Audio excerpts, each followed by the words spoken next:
বউ, আমি একটু জরুরি কাজে মহাজনের সাথে শহরে যাচ্ছি। কিছুদিন লাগবে আমার ফিরতে। তুমি নিজের খেয়াল রেখো, ঠিক আছে? এই কি, তুমি চলে যাবে? আগে থেকে আমায় জানাবে না একটু? আরে বউ, আমি নিজেও জানতাম না। মহাজন আজ সকালেই আমায় জানালো। এবার আমি তাড়াতাড়ি যাই, ঠিক আছে? আচ্ছা ঠিক আছে, সাবধানে যাও, ঠিক আছে? দুগ্গা দুগ্গা। এরপর রবিন শহরে কাজের উদ্দেশ্যে চলে যায়। হ্যাঁ রে শম্পা, তোর বাপ মরার পর থেকে তোকে আর তোর ভাই রবিনকে কত কষ্ট করে মানুষ করেছি। আর তোর সেই ভাই কিনা আমার অমতে গিয়ে কোন জায়গার এক ভিখারি ঘরের কালনাগিনীকে বিয়ে করেছে। না আছে কোনো জাত, না আছে কোনো চেহারা ছবি। মা, নিশ্চয়ই ওই কালী আমাদের ভাইকে জাদু করেছে, এটাই আমার বিশ্বাস। জানো মা, আজ সকালে শুনলাম ভাই শহরে কোনো একটা কাজে যাচ্ছে। ওই কালীর কাছেই বলে গেল, আমাদের কাছে একটুও বলে গেল না। দেখেছো মা, ভাইকে কিভাবে বশ করেছে? হয় হয় রে, ওই কালনাগিনী তো আমার ছেলের মাথা পুরো নষ্ট করে রেখেছে। আমার ছেলে শহরে গেল, অথচ তার মাকে একটুও বলে গেল না। হায় ঈশ্বর, তুই দেখ, আজ আমি ওকে বোঝাবো কেমন মজা। হ্যাঁ মা, ভাই নেই কিন্তু এই সুযোগে ওকে উচিত শিক্ষা দাও। কিরে কালনাগিনী, বেলা কটা বাজে? এখনো তুই রান্না বান্না করছিস? প্রতিদিন রান্না বান্না করতে এত দেরি কেন হয় তোর, হ্যাঁ? মানে মা, আজকে ঘরের অন্যান্য কাজ করতে একটু দেরি হয়ে গেল, এই আর কি। আর কিছুক্ষণের মাঝেই হয়ে যাবে মা। কাজ করতে দেরি হয়েছে না ছাই। সারাদিন ভাইয়ের কানে আমাদের মা বেটির নামে কথা লাগাতে লাগাতে কাজের সময় পাই কই? চত্বর সব। এ কি উল্টো পাল্টা বলছিস বোন আমায়?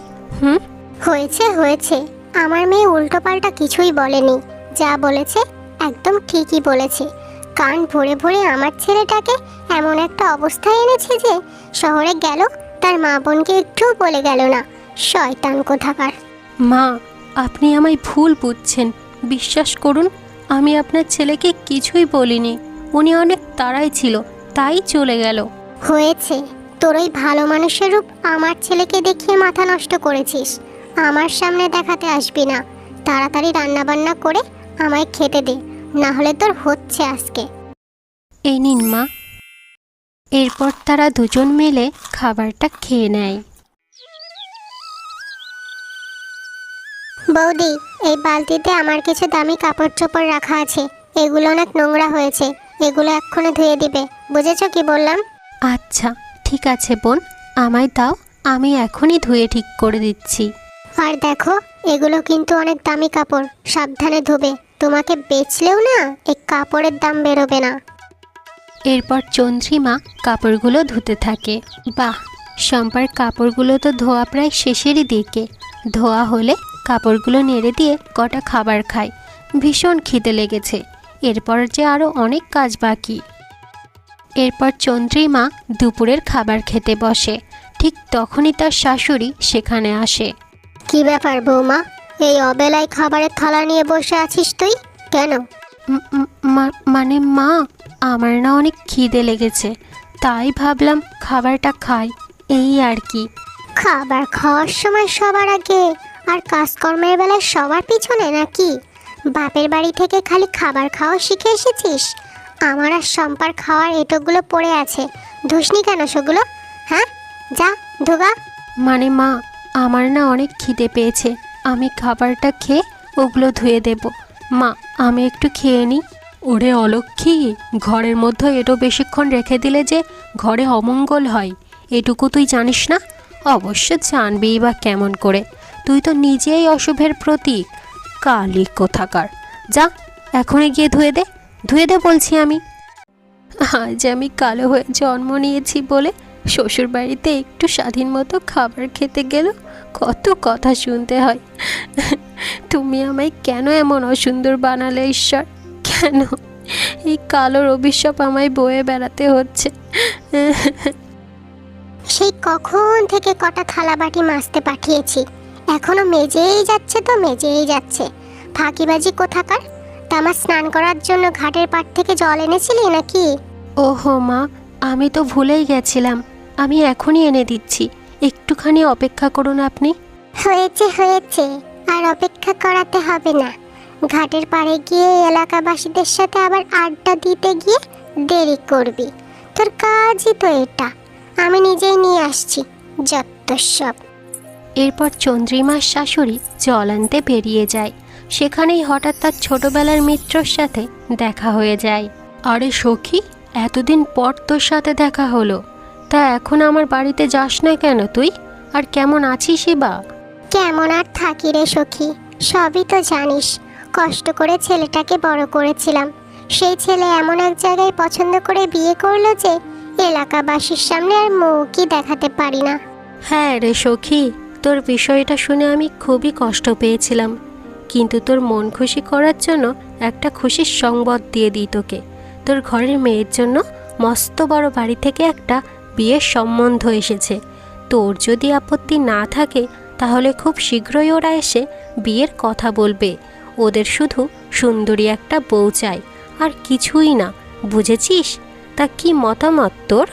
ছেলে যদি দেখতে শুনতে ভালো হয় আর টাকা পয়সার অভাব না হয় তাহলে আমার কোনো মতামত নেই রে সখী, কিন্তু তার টাকা পয়সা থাকা চাই।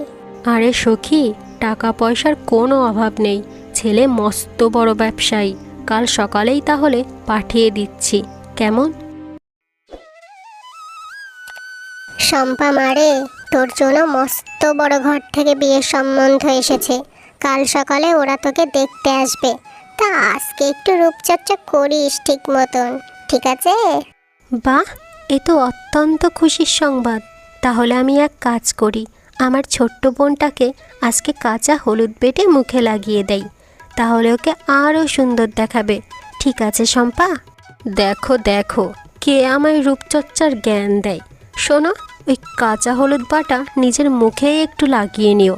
আমার মতো সুন্দরীর কোনো কিছুই প্রয়োজন নেই, বুঝেছো? নিজে দেখতে কালির ড্রাম, আবার আমার সৌন্দর্যের জ্ঞান দিতে আসে, যত সব। আমার মেয়ে তো ঠিকই বলেছে, আমার মেয়ের সৌন্দর্য নিয়ে তোকে অত ভাবতে হবে না, বুঝেছিস? কালী কোথাকার, তুই শুধু ঘরের কাজকর্মগুলো ঠিক মতো করবি। কাল ছেলেপক্ষ দেখতে আসবে, কোনো যদি উল্টো পাল্টা হয় তোকে আস্ত চিবিয়ে খাবো।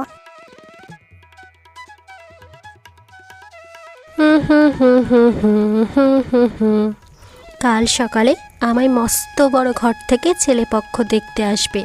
আজ রাত থেকেই আমি সাজগোজ শুরু করে দেব, যে করেই হোক ওই বড়লোক বাড়ির বউ আমায় হতেই হবে, হতেই হবে। পরদিন সকালে শহর থেকে সেই ছেলেপক্ষ শম্পাকে দেখতে আসে। তা আপনাদের বাড়িঘর দেখে তো মনে হচ্ছে আপনাদের অবস্থা বেশি একটা ভালো না। তাতে অবশ্য আমাদের কিছু যায় আসে না, কিন্তু আমাদের ছেলের বউ কিন্তু সুন্দরী হওয়া চাই, সেটাই কিন্তু আমরা কোনো ধরনের কমতি চাই না। আরে বেয়ান, আমরা বড়লোক না হতে পারি, ভাঙা বাড়িতে থাকতে পারি, কিন্তু আমার মেয়ে ভগবানের কৃপায় অনেক সুন্দরী, যে সমস্ত দেশে এমন সুন্দরী মেয়ে পাবেন না, বুঝলেন বেয়ান? আচ্ছা, তাই নাকি? তা কোথায় আপনার সুন্দরী মেয়ে? মেয়েটাকে একটু ডাকুন, দেখে একটু দু চোখ জোড়ায়। শম্পা মা, ও মা, শম্পা মা, এদিকে একটু আয় না মা। সঙ্গে সঙ্গে শম্পা সেখানে এসে হাজির হয়। ওরে দিদি, আপনি যেমনটা বলেছিলেন তার চেয়েও তো বেশি সুন্দরী আপনার মেয়ে। বাহ বাহ বাহ বাহ, খুবই ভালো বলেছেন। তা মা, তুমি কি রান্না বান্না কিছু পারো নাকি? না গো, আমার মেয়ে এখনো রান্না বান্না পারে না। এমন সুন্দরী মেয়েকে আমি কোনো দিনও কোনো কাজের ধারে কাছেও যেতে দিইনি। আশা করছি আপনারাও আমার মেয়েকে কোনো কাজ করাবেন না, এটাই আমার চাওয়া একমাত্র, এছাড়া আর কোনো চাওয়া নেই। দেবী পার্বতীর মতো দেখতে এমন সুন্দরী নারী কাজ করবে না, এতে আমার কোনো আপত্তি নেই। দাস দাসীরা তো আছেই কাজ করার জন্য, ও শুধু আরাম করবে, ব্যাস। ঠিক আছে, আমার ছেলের যতক্ষণ ওকে অনেক পছন্দ হয়েছে, আমি আর কথা বলি কি করে? তাহলে খুব শীঘ্রই শুভ দিন দেখে বিয়ের দিনক্ষণ ঠিক করা যাক নাকি?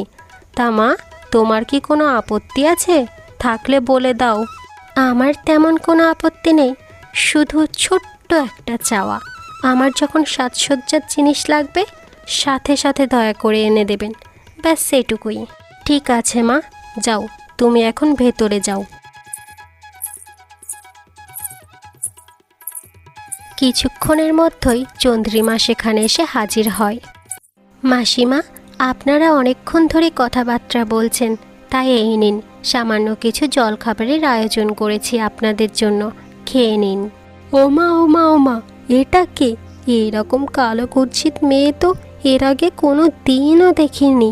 ও দিদি, কে হয় আপনারে যে এইরকম কালো মেয়ের দিয়ে আমাদের খাওয়ার দেওয়ালেন? না না, ও আসলে আমাদের বাড়িতে কাজ করে, কাজের লোক। কি কাজের লোক? ওকে তো দেখে কোনোভাবেই মনে হচ্ছে না যে ও আপনাদের বাড়ির কাজের লোক। দেখে তো মনে হচ্ছে আপনার বাড়ির ছেলের বউ। ও মা, এমন কালো মেয়ে ছেলের বউ হলে এ বাড়িতে আমার ছেলের বিয়ে দেবো না। ছি ছি ছি ছি, ঈশ্বরের দোহাই লাগে মাসিমা, এ কাজ দয়া করে করবেন না।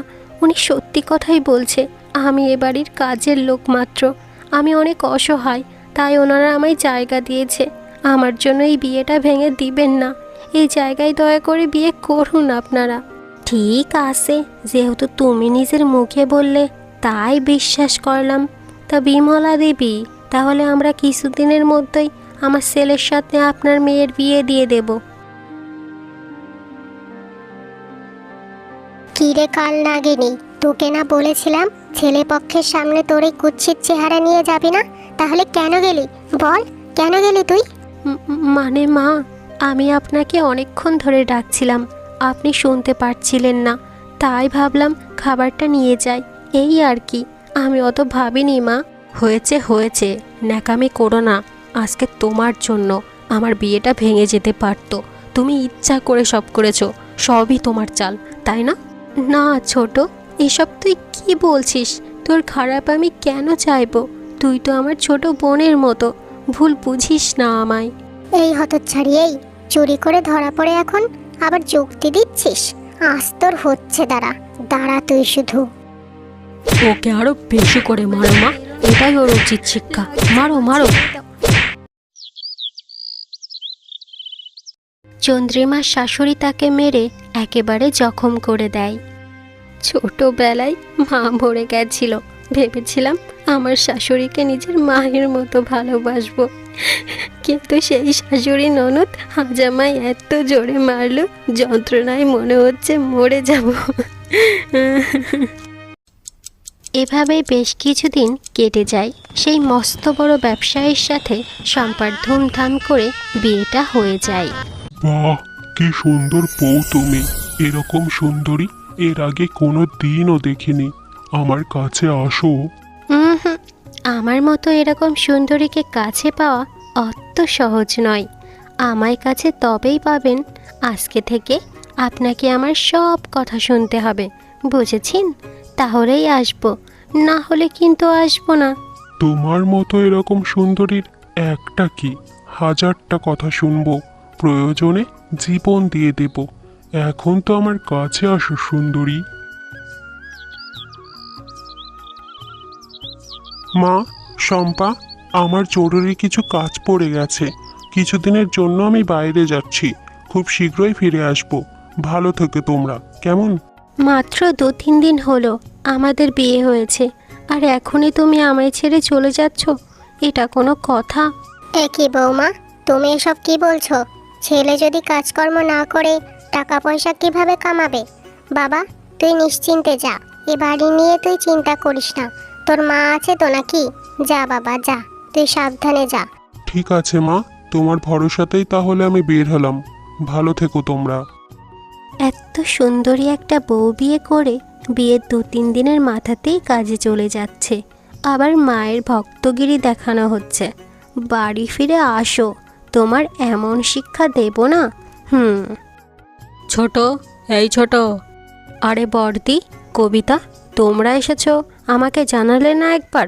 আসো আসো, ঘরের ভেতরে আসো। তা দিদি, আজকে হঠাৎ কি মনে করে? ছেলের বিয়েতে কত করে বললাম, একটুও তো এলে না, কি গো? তা কি করে আসবো শুনি? তুই কি কোনো মান সম্মান আর বজায় রেখেছিস? বংশের সমস্ত মান সম্মান তো মাটিতে ডুবিয়ে দিয়েছিস।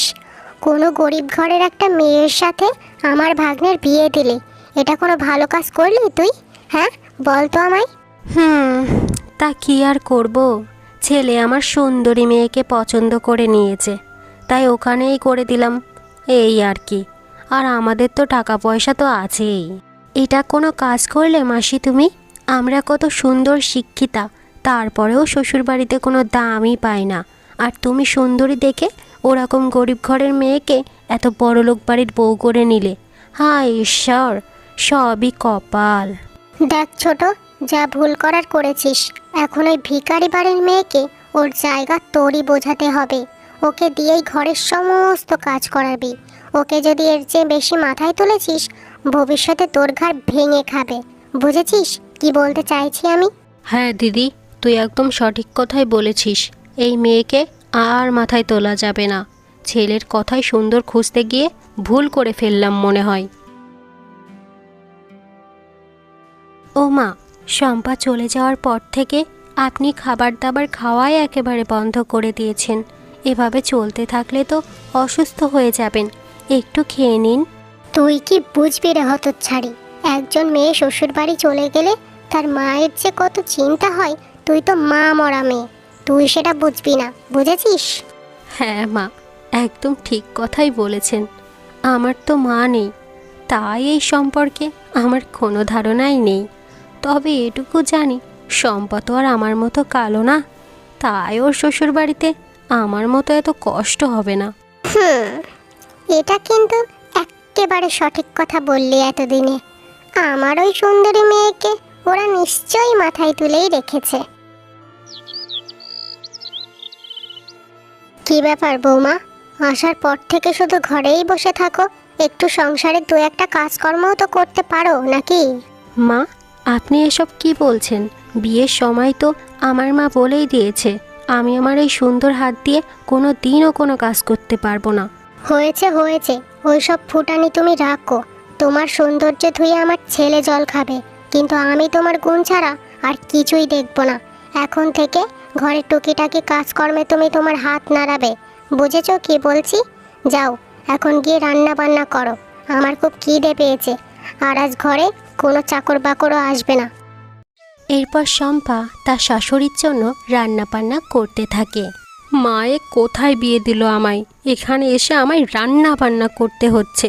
ইস, রান্নার কি ধোয়া, আমি মনে হয় আগের চেয়ে অনেক কালো হয়ে যাব গো। মা, আমি মানছি আমি ওকে তোমাদের অপছন্দে বিয়ে করেছি।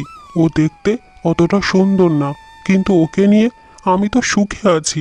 তাহলে তোমরা কেন ওর উপর অত্যাচার চালাচ্ছ? ও, তার মানে তোর বউ তোর কানটা ভরিয়েই দিয়েছে শেষমেশ নাকি?